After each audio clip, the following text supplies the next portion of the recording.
తాకట్టులో ఉన్న బంగారాన్ని విడిపించి ఆ రోజు ఆన్లైన్ రేటుకే మేము కొంటాం. Sharma gold company. ప్రస్తుతం మనతో పాటు ప్రణవానంద ప్రభుజీ ఉన్నారు. వారు చెప్పే మాటలు కానీ అలాగే వారు చేస్తున్నటువంటి బోధలు కానీ మనందరికీ ఎంతో ఇష్టం. ప్రత్యేకించి సమకాలీన అంశాలపైన ఎప్పుడు వారు ప్రస్తావిస్తూ ఉంటారు. మన వే ఆఫ్ లైఫ్ అనేది ఎలా ఉండాలని ఎప్పుడు చెబుతూనే ఉంటారు. అయితే ప్రస్తుతం జరుగుతున్న ఇష్యూస్ పైన అలాగే మనందరికీ చాలా సందేహాలు ఉన్నాయి. వీటి గురించి వారిని అడుగుదాం అనుకున్నాం. వారిని ఆహ్వానించాం స్టూడియోకి. ప్రస్తుతం మనతో పాటు ఉన్నారు. వారితో మాట్లాడి మరిన్ని విషయాలు తెలుసుకుందాం. ప్రభుజీ హరే కృష్ణ. హరే కృష్ణ. బ్రహ్మ ముహూర్తం చాలా ముఖ్యమైనది, విలువైనది. అయితే చాలా మందికి దాని వాల్యూ తెలియట్లేదు అనేది ఇప్పుడు వస్తున్నటువంటి మాట. ఇక్కడ అసలు బ్రహ్మ ముహూర్తం అంటే సరిగ్గా సమయం ఏంటి అని అడుగుతూ ఉంటారు కొంతమంది. 2:30 అంటారు, కొంతమంది 3:30 అంటారు. ఈ కన్ఫ్యూజన్ ఒకటి. అసలు బ్రహ్మ ముహూర్తం విశిష్టత ఏంటండి? అప్పుడు అసలు ఏం పనులు చేయాలి, ఏవి చేయకూడదు? జీవుణ్ణి ఉద్ధరించడానికి చేసే పనులన్నీ బ్రహ్మ ముహూర్తంలో చేయాలి. ఇప్పుడు చూడండి, మనకి సమయం కూడా గుణములతో ప్రభావితమై ఉంటుంది. ప్రొద్దున పూట సత్వగుణ ప్రధానం అని చెప్తారు బ్రహ్మ ముహూర్త కాలం. బ్రహ్మ ముహూర్తం అంటే ఏం లేదండి, 4-4:30 సమయాన్ని బ్రహ్మ ముహూర్తంగా 4 నుంచి 4:30 4 గంటలు అనుకోండి మీరు. సుమారుగా 4 o'clockకి లేవటం అనేది ఒక హ్యాబిట్గా పెట్టుకున్నాం అనుకోండి. ఇంకా మనకి సూర్యోదయం ఎప్పుడు, సూర్యాస్తమయం ఎప్పుడు క్యాలెండర్లో చూస్తే దానికి ఎగ్జాక్ట్గా 2 గడియలు ముందు లేస్తాను. అవన్నీ అవసరం లేదు. రోజు 4 o'clockకి లేసారనుకోండి, ఇంకా జీవితంలో దానికంటే మంచి అలవాటు ఇంకోటి లేనే ఉండదు. 4-4:30 ఇది చాలా మంచి అలవాటు అండి. మేము ఇప్పుడు సుమారుగా 2012 నుంచి ప్రతిరోజు 3:30-4 గంటలకు లేస్తున్నాం. కాబట్టి మాకు తెలుసు ఆ అనుభూతి. ప్రొద్దున పూట బ్రహ్మ ముహూర్తంలో లేచి ఆ సాధన చేసుకోవటం, దానివల్ల వచ్చే శక్తి, దానివల్ల వచ్చే ఒక భగవద్ అనుభూతి, దానివల్ల మనకి లభించే ఒక పాజిటివిటీ, మానసిక బలము అనేది చాలా విశేషం. మనం వినే ఉంటారు మీరు చిన్నప్పటి నుంచి, early to bed early to rice keeps a man healthy wealthy and wise అంటారు. 3 విషయాలు. ఎవరికి హెల్దీగా ఉండాలి అని ఉండదండి, ఎవరికి వెల్దీగా ఉండాలని ఉండదండి, ఎవరికి వైజ్గా ఉండాలని ఉండదండి. కాబట్టి ప్రొద్దున పూట లేవాలి. అంతేకాని మనం రాత్రంతా సీరియల్లు, సినిమాలు, వాట్సాప్లు చూసుకుంటూ ఉన్నాం అనుకోండి, ప్రొద్దున పూట లేవలేదనుకోండి, సూర్యుడు ప్రత్యక్ష దైవము అని అంటారు. భగవంతుడి యొక్క నేత్రములలో సూర్యుడు, చంద్రుడు ఉంటాడు. స్వామి యొక్క అంశ ఆ సూర్యుడి లోపల అందుకే మనం సంధ్యాబంధనం చేసినప్పుడు సూర్య మండల మధ్యలో ఉండే నారాయణుడికి మనం అర్ఘ్యం సమర్పణ చేస్తాం అనమాట. సంధ్యాబంధనం చేసేటప్పుడు ఆ మంత్రాలు మనం చేసుకున్నప్పుడు ఆ అనుష్ఠానంలోకి వస్తాయి. అప్పుడు స్వామియే సాక్షాత్తుగా, ఇప్పుడు చూడండి, మీ ఇంటికి ఒక పెద్ద వచ్చారనుకోండి, మనం హ్యాపీగా పడుకొని ప్రొద్దున పూట 10 గంటలకు లేసి వచ్చాడా ఆయన, బాగున్నాడా, తిన్నాడా అని మనం వెళ్ళిపోతామండి. ఉంటాడు ఆయన. వచ్చే లోపలనే లేచి మనం అన్ని సిద్ధం చేసుకొని రూమ్ అంతా క్లీన్గా నీట్గా పెట్టుకొని ఆయనకు కావాల్సిన వస్తువులన్నీ పెట్టుకొని రెడీగా ఉంటాం. అంతే కదండి. అలానే సాక్షాత్తుగా భగవంతుడు సూర్యమండల మధ్యలో ఉద్భవిస్తూ ఉన్నప్పుడు ఆయన వచ్చే లోపలే మనం రెడీ అయిపోయి ఆయనను స్వాగతించడానికి రెడీగా ఉండాలి. ఆ సమయం ఎంతో ఇంపార్టెంట్. మీరు చూడండి, చిన్నప్పుడు ప్రొద్దున లేచి చదువుకో బాగా ఎక్కుతుంది, ప్రొద్దున లేచి చదువుకో బాగా ఎక్కుతుంది. నేను చదువుకునే సమయంలో అండి, ఇంజనీరింగ్ చేసేటప్పుడైనా 10th 11th 12th ఏ టైంలోనైనా ఏం చేసేవాళ్ళం అంటే ప్రొద్దున్నే లేసేవాళ్ళం. ఎగ్జామ్ ముందు లేచి, అయితే చాలా ప్రొద్దున పూట లేసినప్పుడు నిద్ర వచ్చేదనమాట. అప్పుడు మేము ఒక స్టడీ చూసాం అనమాట. ఏంటంటే ప్రొద్దున పూట లేసాక ఎప్పుడైనా ఆపిల్ తింటే నిద్రపోతుంది అని. అది ప్రొద్దున పూట లేసి స్నానం చేసి ఆపిల్ తినేసేవాళ్ళం. నిజంగా నిద్ర వచ్చేది కాదు, ఇంకా చదువుకుంటూ ఉండేవాళ్ళం. మేము ఎక్కువ చదివే వాళ్ళం కాదండి, ఉత్తే ఎగ్జామ్ ముందే అలా చదువుకొని వెళ్ళిపోయేవాళ్ళం. అన్నింటిలో ఫుల్ మార్కులు వచ్చేసేవి అనమాట. జ్ఞాపక శక్తి బాగుంటుంది. అయితే అది చాలా ప్రభావితం చేస్తుంది. అప్పుడు చదువు ఎలా బాగా అయితే చదువుకోగలిగామో, ఇప్పుడు ఆధ్యాత్మిక సాధన కూడా అంత బాగా చేయగలుగుతున్నాం. ప్రొద్దున్నే లేచి జపం చేసుకోగలుగుతాం. రాత్రి ఎంతసేపు అయినా వెలుకుని ఉంటాం కానీ తెల్లారి మాత్రం లేవలేమండి అంటారు చాలా మంది. ఎందుకో తెలుసా అండి, దాన్ని రాక్షస ప్రవృత్తి అంటారు. ఎందుకంటే రాక్షసులకు నిశాచరులు అని పేరు. తెలిసినా మీకు? రాత్రిపూట తిరుగుతాయి. ఇప్పుడు చూడండి, ఇంట్లో పిల్లలకి ఏం చెప్తాయి, ఏయ్ రాత్రిపూట అన్ని దయ్యాలు ఉంటాయి, పడుకోండి అని చెప్తాను చిన్నప్పుడు ఉన్నప్పుడు. అదే మనం పెద్దవాళ్ళు రాత్రులంతా తిరుగుతూ ఉంటారు. దయ్యాలు ఎక్కడో కాదు, ఎవరైతే రాత్రిపూట తిరుగుతారో వాళ్ళే దయ్యాలు.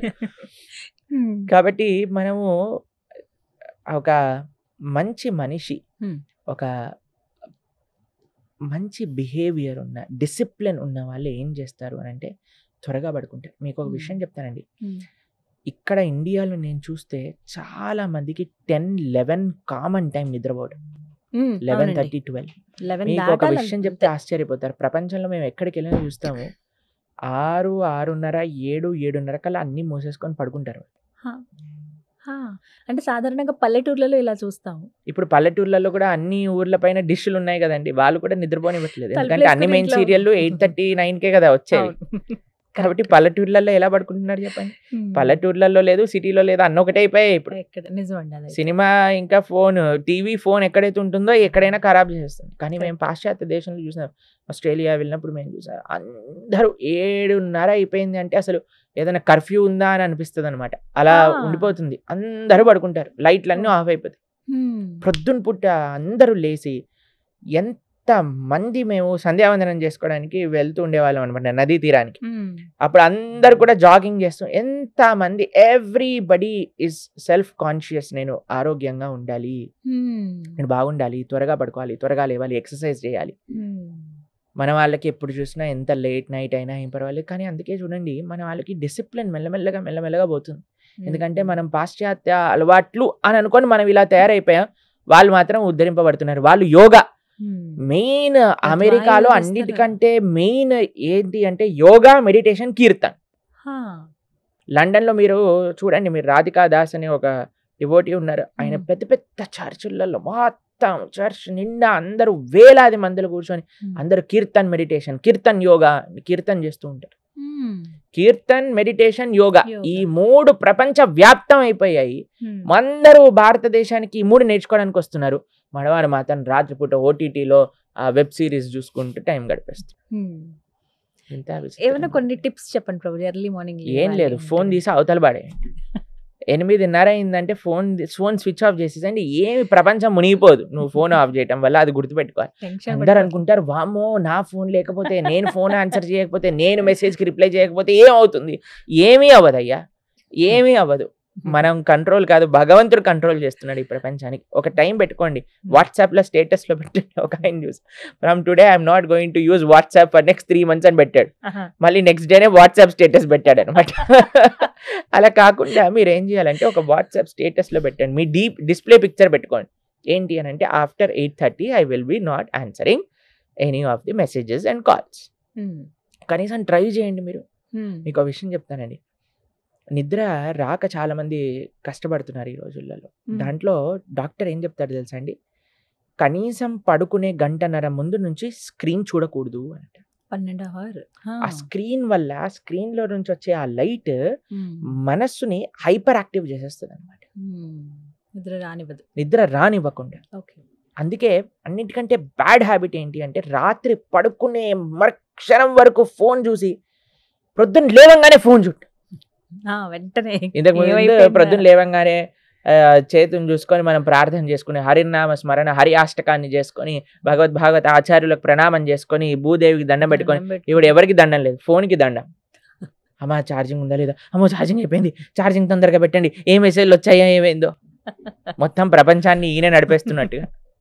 కాబట్టి మా సిన్సియర్ అడ్వైస్, మీకు ఏదైనా కావాలంటే ఒక డిసిప్లిన్ మెయింటైన్ చేయండి. మానవ జీవితంలో డిసిప్లిన్ కాని వచ్చింది అని అంటే దానికంటే యూ విల్ బికమ్ ఎక్స్ట్రాడినరీ. మీరు జీవితంలో ఏది సాధించాలన్నా సాధించగలుగుతారు.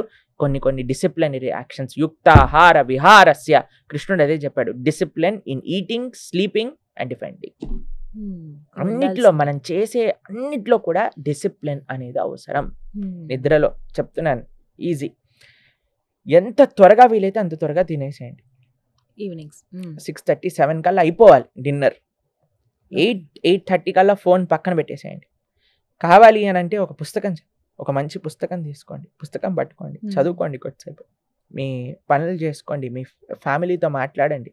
ఫోన్ ఉన్నంతసేపు చాలాసార్లు ఇప్పుడు చూస్తాను, నలుగురు కూర్చుంటారు, 4 ఫోన్లు పట్టుకొని, పిల్లోడేమో కార్టూన్ చూస్తూ తింటుంటాడు, ఈయనేమో న్యూస్ చూస్తూ తింటుంటాడు, ఆవిడేమో నిన్న సీరియల్ మిస్ అయిపోయిందని సీరియల్ చూస్తూ తింటూ ఉంటుంది, ఇంకొక ఆడేమో అందులో ఏదో వెబ్ సిరీస్ చూసుకుంటూ తింటూ ఉంటారు. ఏంటండి అసలు మనం ఇప్పుడు ఎవరికి టైం ఇస్తున్నాం చెప్పండి? ఇంట్లో ఉన్నట్టే ఉంటున్నాం కానీ ఫోన్ తోటి కాపురం చేస్తున్నట్టే అయిపోయింది. ఫోన్ రూల్ చేస్తోంది అందరినీ, అలా అయిపోయింది. కాబట్టి ఫోన్ దూరం పెట్టేసేయండి, టీవీ ఆఫ్ చేసేయండి. అన్నింటికంటే బెస్ట్ విషయం అంటే టీవీ ఛానల్ వైర్ తీసేసి పీకేసేయాలన్నమాట. మా అమ్మగారు చిన్నప్పుడు ఏం చేసేవాళ్ళంటే ఎగ్జామ్లకి 3 నెలల ముందు టీవీ వైర్ తీసి బయట పడేసేవాళ్ళన్నమాట. ఇంకేం చేస్తాను చెప్పండి, వైర్ లేనప్పుడు. కాబట్టి అలా చేయాలి. నిజంగా చెప్పాలంటే టీవీ తీసేయండి, ఫోన్ తగ్గించేసేయండి, జీవితం చాలా ప్రశాంతం అయిపోతుంది. టైంకి పడుకుంటారు, టైంకి లేస్తారు బ్రహ్మాండంగా. మా ఆశ్రమానికి వచ్చినప్పుడు చాలాసార్లు ఫోన్ పనిచేయదనమాట. ఇప్పుడు అందరు టెన్షన్ పడిపోతారు, ఏమవుతుంది. తర్వాత ఒక రోజు అయిపోయాక బ్రహ్మాండంగా హాయిగా కీర్తనలో ఉంటారు, ప్రొద్దునపూట కనిపిస్తారా, ఏమైందయ్యా నీ చాలా ఇంపార్టెంట్ అన్న, ఏముంది ప్రయోజనం నడుస్తున్నాయా అని ప్రశాంతంగా ఉన్నాం మేము అని అంటారు. కాబట్టి అంతా మన బ్రహ్మ ఆలోచన అంతే, అది ఏదో జరిగిపోతుందని. సో బ్రహ్మ ముహూర్తంలో లేవడం అలవాటు చేసుకుంటే చాలా మంచిది, చాలా మంచిది. ముఖ్యంగా పిల్లలకి అందరికీ మేము ఇచ్చే ఒక అడ్వైజ్ ఏంటంటే త్వరగా లేవండి, జీవితం చాలా మార్పు. ఒక నెల రోజులు సంకల్పం పెట్టుకోండి, నేను ప్రొద్దునపూట లేచి చూస్తానని. కొద్దిసేపు ఎక్సర్సైజ్ చేయండి, కొద్దిసేపు సాధన చేసుకోండి, కొద్దిసేపు చదువుకోండి, తర్వాత జాగింగ్ చేయండి, వాకింగ్ చేయండి, ఏదైనా చెయ్యండి, పడుకోకండి. అది ముఖ్యం. రైట్, చాలా చక్కగా వివరించారు ప్రభుజీ. హరే కృష్ణ.